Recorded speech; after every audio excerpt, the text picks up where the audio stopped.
Olá pessoal, eu sou o professor Terlane Martins, conteudista do módulo 7, que trata sobre a dimensão imaterial dos lugares, essa categoria de proteção do patrimônio material. Nesse vídeo nós vamos falar sobre uma especificidade que pode ser aplicada, no meu entendimento, a essa categoria. Nós falaremos então sobre a paisagem cultural. Paisagem cultural é um conceito há muito abordado já no campo do patrimônio, há várias décadas. Sobretudo na Europa, e nós seguimos o padrão europeu, isso já foi dito em vários momentos no curso, de patrimonialização, também aqui no Brasil.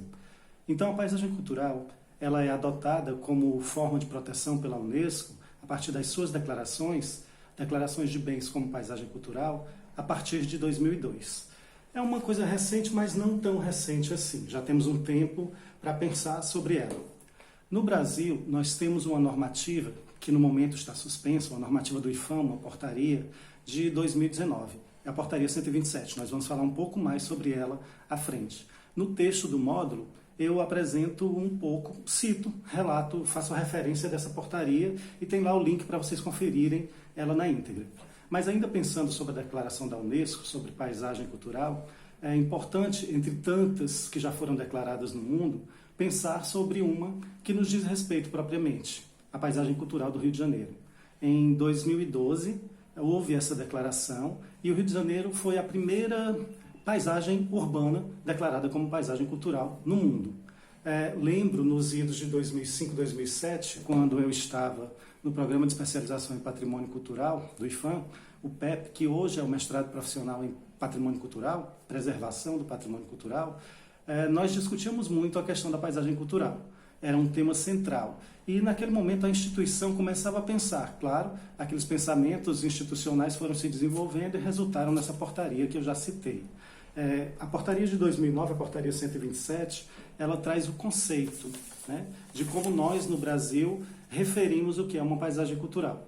O conceito diz mais ou menos isso. É uma porção do território nacional que, a partir da interação do homem com o meio natural, legou a esse espaço, a partir do engenho humano, marcas e valores.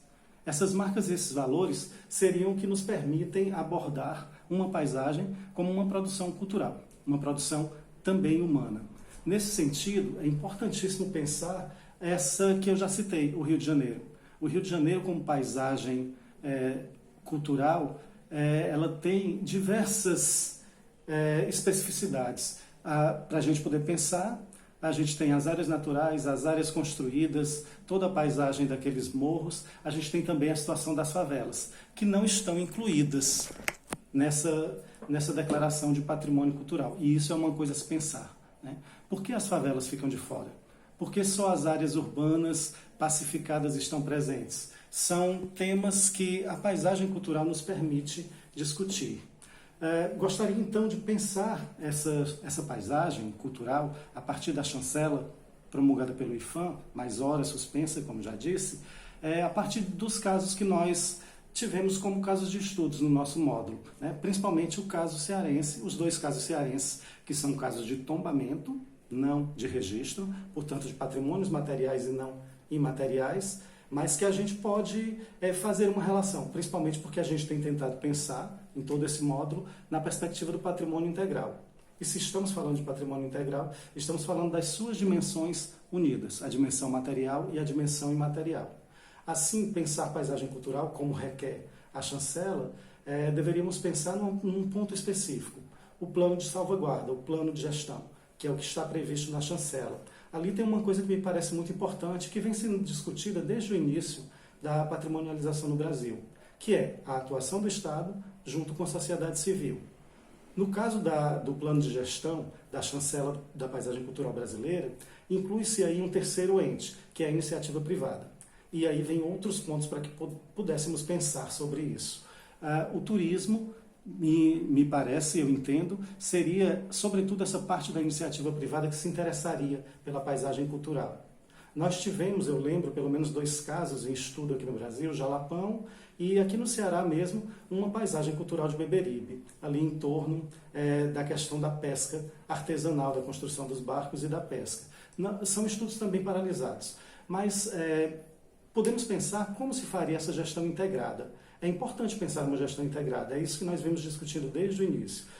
Já Mário de Andrade dizia que o grande guardião do patrimônio é a comunidade, é a sociedade civil, juntamente com o Estado, que tem o seu poder de polícia, que pode fazer essa preservação muitas vezes mais efetiva. Mas é esse conjunto, né, essa conjugação de forças que pode trazer uma preservação efetiva e integral.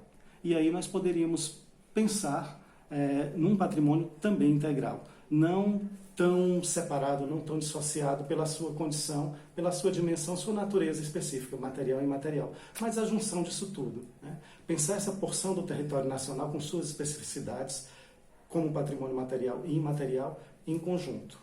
São essas algumas reflexões que eu queria trazer a partir da paisagem cultural. Penso que elas podem ampliar o nosso entendimento e as nossas discussões nesse momento e futuramente. É isso. Obrigado.